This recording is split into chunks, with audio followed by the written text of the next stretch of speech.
Ibrahim alayhi salam.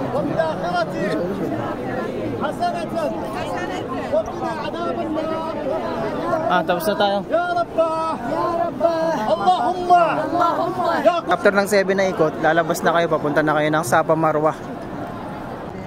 After nyo mag-ikot yan ng 7 beses, after nyo umikot yan ng 7 beses, magsusunod kayo ng 2 rakat. Tapos magduduwa kayo ng magduduwa, lahat ng gusto nyong iduwa. Inshallah, tanggapin ng Allah.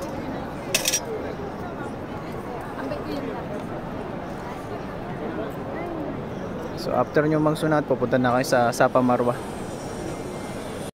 Ngayon, papunta na tayo sa Safa Marwa.